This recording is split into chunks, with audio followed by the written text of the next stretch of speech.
again, everyone. I'm Chris Lincoln. Let's get right to the races of this past week. Our feature takes us to Southern California, Santa Anita Park. The 55th running of the Grade 2 San Antonio Handicap. It's for thoroughbreds 4 and up. The purse $250,000, a mile and an eighth on the main track. Now let's meet the field. We'll start with Marketry from Bobby Franco's barn, ridden by Eddie Delahousie at 2-1. Rain Road at 6. Sir Beaufort. Chris McCarron rides and is the even money favorite from Charlie Whittingham's stable. Then it's Jovial, Bucking Bird, Major Launch, and rounding out the field from France, and again from Charlie Whittingham's barn, Telquel with Gary Stevens. Now, let's go to Santa Anita for our feature race of the week. Deal for the San Antonio sent on their way. Sir Beaufort off just a little slow. Marketry on the inside is going to the early lead. Sir Beaufort quickly recovers and comes up to Racer, joins second with Telcal on the outside. Bucking Bird right there between horses. Then comes the grey Major Launch, and Rain Road as usual as last early, only 5 off the lead. They head to the 7/8 and Marketry at the rail, joined by Telcal. They take them along a decent pace, a length and a half in front of Sir Beaufort, and Bucking Bird is in fourth, 4 lengths back to Rain Road and Major Launch. 3/4 of a mile to go. Eddie Delahousie dictates the pace on Marketry, leads them by a half. Telcal is keeping him honest up front. A length and 3/4 back to Sir Beaufort in third. Bucking Bird is fourth, 4 1/2 off the leaders. Rain Road and Major Launch have 9 lengths to make up. 5/8 to run. All riders happy with their position here. No change. Marketry leads them by a head to Telcal. 2 back to Sir Beaufort in third. Bucking Bird losing a bit of ground now. He's 6 off the leaders. Rain Road has 10 to make up, and then a length to Major Launch. They head to the 3/8 and Marketry starts to shake loose just a little now. Marketry kicks on for home. Sir Beaufort goes up smartly to get second. Telcal pushed along third. Then Bucking Bird. Rain Road has 12 to make up. Approaching the quarter pole, Marketry, but Sir Beaufort's run up comfortably on his outside. Telcal can't go with him. Rain Road has 10 to make up. Top of the lane, Sir Beaufort and Marketry swing for home, nose and nose. Marketry and Eddie Delahousie, Sir Beaufort and Chris McCarron on the outside. Sir Beaufort now puts his head in front. Marketry down at the rail. Rain Road running on extreme outside. Marketry, Sir Beaufort, these two through the lane together. Marketry's top and so is Sir Beaufort. Marketry ahead to Sir Beaufort. Yes, the wire. Marketry wins it ahead to Sir Beaufort. Rain Road running on third. Marketry moves close to the $2 million mark in career earnings with a first place check of $155,500 for his victory in the San Antonio. Runners Engelson and Franco, trained by Bobby Franco, ridden by Eddie Delahousie to a head victory over the even money favorite Sir Beaufort. Now these top 2 appear headed for a $1 million rematch in the March 6 Santa Anita Handicap. Marketry is by Classic winner Conquistador Cielo out of Regents Walk. Well, when we come back, a nasty spill this past week at Santa Anita, and the first of our 2 national race recap sections. Stay with us. The Daily Racing Form, Thoroughbred Digest, is brought to you by America's Turf Authority, the Daily Racing Form. By Budweiser, nothing beats the excitement of horse racing, and nothing beats a Bud. By Brookside Farms. And by the New York Racing Association.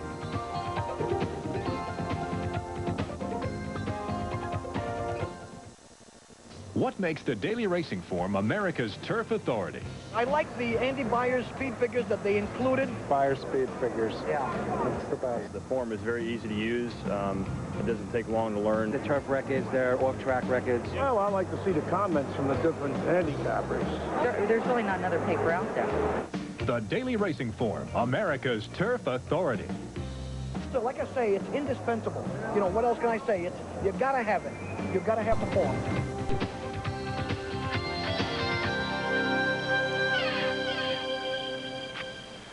One of the nation's leading jockeys, Gary Stevens, survived a scary fall this past Friday at Santa Anita involving 3 horses. Let's pick up the action now. Gary Stevens currently second in the red silks. He's on 3 times never as they just passed the 5/16 pole. 3 times never fractures his right front cannon bone, triggering the spill. Gary talked about it. It was probably the worst spill that I've been in, and I came out of it in better shape than some of the lesser spills that I've been in. So very fortunate to be here right now. 3 times never. Gary's mount had to be mainly destroyed. All the other riders, though, Mickey Walls, Paul Atkinson, and their horses escaped serious injury.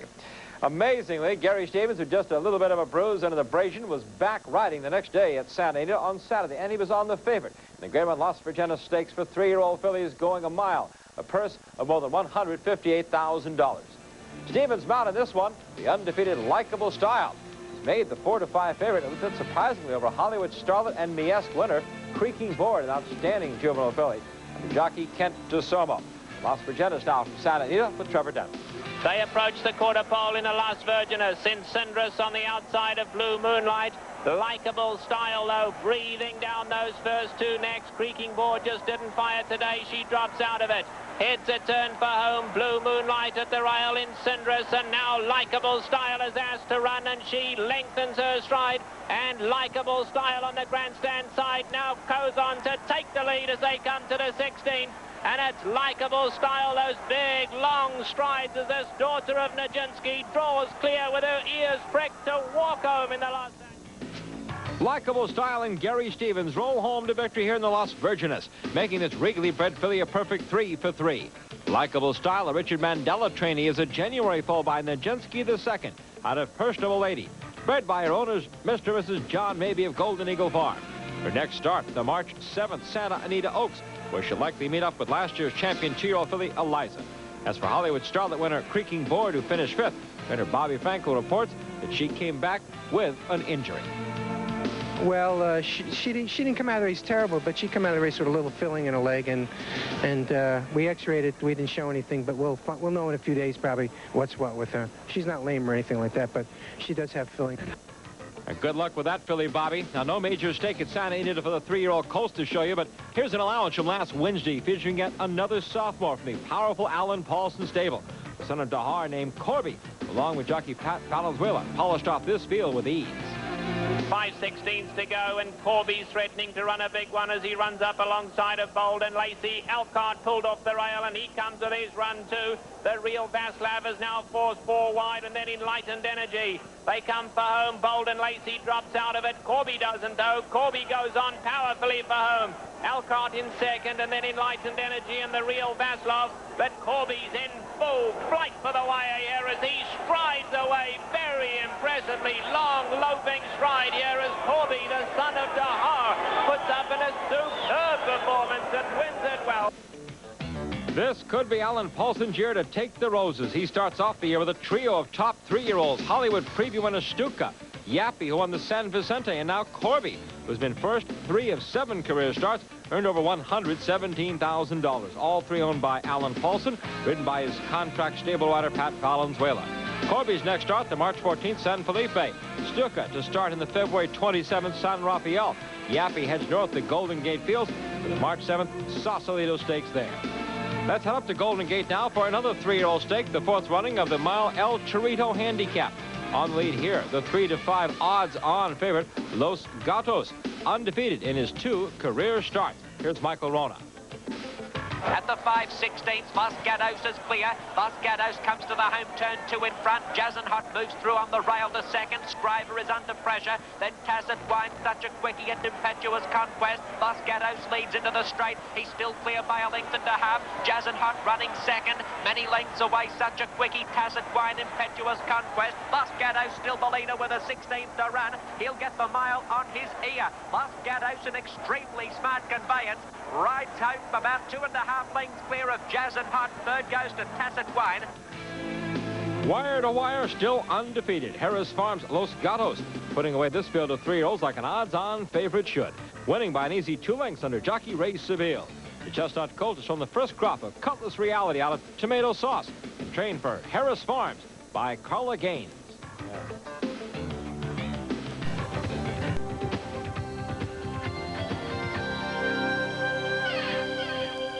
Well, let's head back to the races here on the Digest. We'll move east now. Our next stop, Maryland's Laurel Race Course, which hosted the weekend's 2nd richest stakes event, the $200,000 Barbara Fritchie Handicap for fillies and mares. The race, the last career start for Devil's Orchid, the West Coast base mare, who's earned nearly $600,000 over her career. As we pick up the Barbara Fritchie, that is Barley Farms' Moon Mist, a 10-to-1 long shot on the lead. There was to be no going-away party here for Devil's Orchid. as you see the long shot cruising to a 4 1/4 length victory under jockey Tom Turner. Following her in, Richie Trail, then FEMA. Behind those three, the retiring favorite, Devil's Orchid. The victory was the richest ever for Moon Mist trainer Lawrence Ray, who now plans to ship the filly to Aqueduct in New York for her next start. Moon Mist is by Key to the Moon out of Miss Hyperin, and with her win here in the Barbara Fritchie, has now earned over $300,000 for owner Barley Farm. Let's head to Florida now and to Gulfstream Park. It's Saturday's feature, the Grade 2 $100,000 Canadian Turf Handicap for 3-year-olds and up, going 1 1/8 miles. The star here is in the blue and red, Roman Envoy, who beat the Breeders' Cup Mile champion Laurel last fall in the Kelso. They went the half in 47-2, a good clip on the front end, but with a good hold by Perrette, Roman Envoy just bounds free by a length. Carterista will stay close and now will go up and vie for the lead. 2 to Stagecraft and Pigeon's Promise on the outside. Then there's another length and a half back, Social Retiree and Rinkadas. They zip 3/4 at 1:10 and 4, and they turn for home in the Canadian Turf Handicap. And Roman Envoy is on the lead, but will have to battle. Carterista is up on the outside. Stagecraft, Curie's Clown moving on the rail, and Social Retiree. Roman Envoy all out to hold on. Here comes Stagecraft, and Stagecraft surges to the front, puts the head in front. Roman Envoy second, Photo for third, Social Retiree, along with Carterista. It's Stagecraft, the 7-2 second choice from Sheikh Mohammed Al Maktoum's Darley Stud Management, picking up the pieces here in his 5th U.S. start, after Roman Envoy, the favorite, burns out from battling Carterista throughout most of the race. The winner was ridden for trainer Billy Mott by red-hot jockey Jerry Bailey. He's won 4 stakes during the month-old Gulfstream meeting already. His mount Stagecraft is a 6-year-old son of Sadler's Wells out of Bella Colora. Now to New York and Aqueduct, where racing was canceled both Friday and Saturday due to a winter storm. It left the track partially frozen.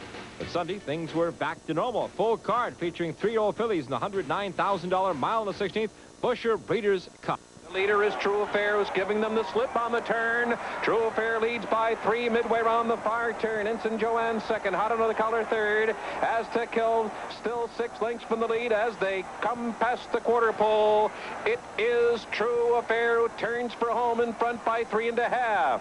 Ensign Joanne is chasing her as they come to mid-stretch. Hot under the collar is a weekend third. Aztec Hill with no run as they come through the stretch. It is all True Affair and a runaway today by 6 with the 16th to come. And Ensign Joanne holding second safe as they come to the line. True Affair loved the mud, and she wins by 7.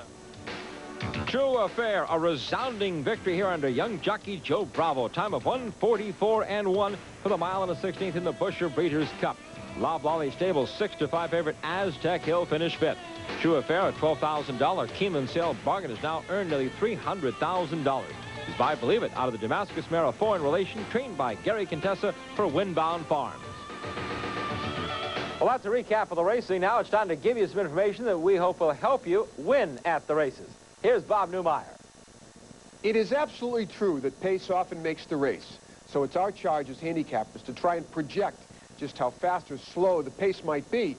The absolute best bets in racing is that lone speed on the uncontested lead. For example, in the Hollywood Starlet, jockey Corey Nakatani nursed creaking board on the lead through turtle-like fractions of 24, 48 and 1, and 112 and 3. No wonder creaking board won in a breeze. But next time, don't give that easy front-running winner as much credit, especially when he or she is facing new, speedier opponents that could affect the pace. Actually, the most impressive efforts are horses that can come from behind despite slow early fractions. Such was the case in the Great Communicator Handicap, when Star of Cozine rallied from dead last through a slow early pace. After that effort, Star of Cozine looked like an excellent play when he showed up a few weeks later in the Grade 3 San Gabriel Handicap. Three-stroke Garden gets out late, but Star of Cozine's got first run and is in full flight for the wire. And it's going to be Star of Cozine and Gary Stevens to win the San Gabriel. But what happens when 2 stubborn, one-dimensional front-runners duel through a suicide pace? They die. That's exactly what happened at Aqueduct just a few months ago when R.D. Wild Whirl and Boomtowner ran each other into submission. But just a couple of weeks later, Boomtowners did not pass the entry box, allowing R.D. Wild World to set his own uncontested pace. So remember, give extra credit for speed horses that hold on well for a vicious pace, and give extra credit for closers who win through a slow pace.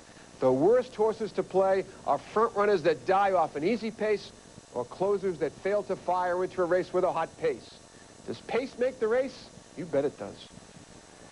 Bob, I wish I'd known that before I went to Oaklawn Park this weekend in Hot Springs, Arkansas for some racing.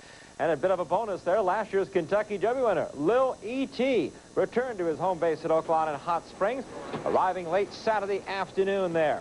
He came from the fairgrounds in New Orleans, where he has been training again after recovering from arthroscopic knee surgery. Lil ET, trained by Lynn Whiting. His regular rider is Pat Day. The At the Threshold colt won the Roses as a 16-to-1 long shot last May. He also won the Jim Beam, was second in the Arkansas Derby, ran fifth in the Preakness before the surgery that put him out the rest of his 3-year-old season. Lifetime, Lil ET has been first, second, or third in 9 of 10 starts, earning over $1.1 million. Veterinarian Dr. Alex Harthill checked Lil ET over on his arrival, treated him for a slight cough, does not seem to present a lot of problems though, did not keep him from galloping on Sunday morning at the Hot Springs track. He is being pointed for the Oaklawn Handicap. A race will be televising here on ESPN April the 10th. Big weekend at the Arkansas track. Always have a great time at Oaklawn, and over 31,000 were there on Saturday, a crowd of more than 20,200 on Sunday. Also in attendance, as usual, Virginia Kelly, President Bill Clinton's mother, a devoted racing fan. Checking the daily racing form, the first mother told us that she's been invited by Kentucky Governor Brereton Jones to attend this year's Kentucky Derby. Dave Johnson joins us with Louis Russell and a look back at Risen Star, his 1988 Preakness and Belmont winner. That's straight ahead on the Digest. Welcome back to the Digest. Now, with the interest picking up in the Triple Crown, Dave Johnson has a special guest on Horse Talk who was a big part of the 1988 Classics with his Racing Star. I'm talking horses today with Louis Russell, and there are so many things we could talk about because you wear so many hats. You're an attorney, an ad hoc judge, or you used to own the fairgrounds racetrack. But I'll bet, well, let's talk about the thing you like the most. How about training horses and Risen Star? Oh, Risen Star has to be a great thrill for everybody, Dave. Everybody was so kind. You and along with all the other guys, Lynn Swan, the ABC team, Jim McKay. It was just a fantastic experience, once in 10 lifetimes. And I just know that it's never going to come again. But I was lucky enough that it happened once, and I met such nice people along the way and had so many people who wrote in, saw the broadcast, loved the broadcast, called and talked to me about it. Fantastic experience. I just wish everybody could have it. I wish everybody could have a Derby contender or a Preakness contender or win the Belmont Stakes. What do you first remember about Risen Star early? Well, I remember that when as a 2-year-old, he did things so easily. He would gallop 2 miles real easy, and he trained to go 2 miles real easy and did it so comfortable. He'd come back, he really wouldn't blow out a match, and I really thought that he'd be a hell of a Belmont horse. And he, got better and better, and I was just thrilled with him, Dave. It's just been a wonderful experience. I can remember those calls of you, and down the stretch they come, and it's just been great. Risen Star going away. He looks like his daddy at this point. Risen Star in front, and down the stretch they come. Risen Star growing off. He's in front by 15, by 18. Risen Star takes the Belmont. There's so many trainers who are good trainers in this country who never get a chance to have a really great horse. My heart goes out to those people because they toil every day. This is a tough job. I know I'm up 5:30 every morning. They're up, and they never get a chance to be in the winner's circle and win a big race like that. So my heart goes out to all of those people. Let's talk about a disappointment, though. You lost the Kentucky Derby. You must have thought you were going to win it. I really did, and then I kind of like had a little crisis. I wondered, well, now the weather's bad, maybe I shouldn't run in the Preakness. But did you fill out a scratch card? Yes, I filled out the scratch card, and the track was terrible, but it got better, and that's the way it was, and it turned out great. And you won the Preakness, and then on to the Belmont Stakes. That had to be the biggest thrill of all. Well, it was a tremendous thrill, but I think the Preakness is just a little bit above that because it was my first Grade 1 race that I've ever won. Mr. Frank DeFrancis, who at the time was the president of Pimlico, he's deceased now. He was a great guy. I made a good friend, and I think the Preakness has something special. And Bo Ruler won the Preakness, Secretariat won the Preakness, and Risen Star, so the line was kind of like kept alive. And you won it for the hometown fans, too, didn't you? The horse really belonged to the people here in New Orleans and Louisiana. Ronnie Lamarck liked to think the horse belonged to him, but he really didn't. He was just in his name and my name. It really belonged to all the people back And the here. Little Sisters of the Poor thought that belonged to them, too, didn't it? Hell of a story about that. You know, they would never pray for Risen Star to win. They're such fine people. You know, they're the salt of the earth. They take care of these old people who have no place to go. And they'd always pray to St. Joseph, strengthen his legs. And I called Sister Mary Vincent. I said, Sister Mary Vincent, I said, we're getting ready for the Belmont, and I wish you'd pray to strengthen Risen Star's legs. She said, Louis, I got to tell you something. We're not praying for St. Joseph to strengthen his legs. We're praying to win. We needed $100,000 for our poor people. So she had changed, too. She had become a player. Now, we've switched gears and move a couple years forward. Now Risen Star has babies, and you've got a couple of them in your barn. Yes, I do. I have, and I hope they turn out to be just as good as he is. I guess that never happens. So I hope that he can achieve some kind of stardom in the stallion shed. How do the babies look? Well, they look good, but of course I'm prejudiced. I haven't seen a mother or father who didn't think their child looked good. Did you? No, haven't. No. But we will be looking for Louis Roussel in the winner's circle and Risen Star's babies right alongside. Thanks, Dave. It's been great. We'll be coming back to wrap things up on the digest right after this. See you next week. So long, everyone. The Daily Racing Form Thoroughbred Digest has been brought to you by America's Turf Authority, the Daily Racing Form. By the Illinois Department of Agriculture, promoting Illinois bred horses year-round. Ground transportation provided by Thrifty Car Rental. For reservations at over 700 locations worldwide, call Thrifty at 1-800-4-CARS. This has been an ESPN Sports presentation in association with Winter Communications.